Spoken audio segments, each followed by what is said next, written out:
duplirali vojstvo golom Šćepovića. Evo te pozicije kada je Marković zaobišao Mojsova, a potom sam izašao ispod golmana Supića i doveo Partizan u vojstvo 1:0, beše to u drugom minutu derbija. Sportski pozdrav i na kraju, sportsko i navijanje bilo samo jedan ispad navijača Partizana na istočnoj tribini i uz ove statističke podatke koje su nam i u ovoj utakmici i u ovom prenosu zapravo plasirale naše drage kolege iz kompanija koje upotpunjuju utisak o današnjem meču u prelepom ambijentu Karađorđa. 20. minut, ponovo 1:1, ponovo je Mojsov ostao kratak, ovoga puta Šćepović je duplirao vojstvo Partizana, 20. minut, 2:0 za Beograđana.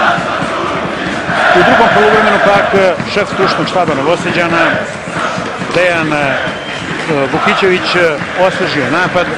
Umesto Brane Ilića u igri ušao Bilbija, ušao Bojović, a umesto Mojsova ušao je Bilbija i sa pojačanim napadom uspeo da u 70. minutu Vojvodina smanji rezultat.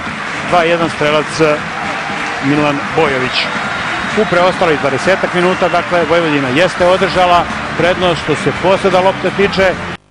Pak rezultatsku prednost 2:1 koja sada omogućava Beg u odnosu na Vojvodinu na 6 bodova.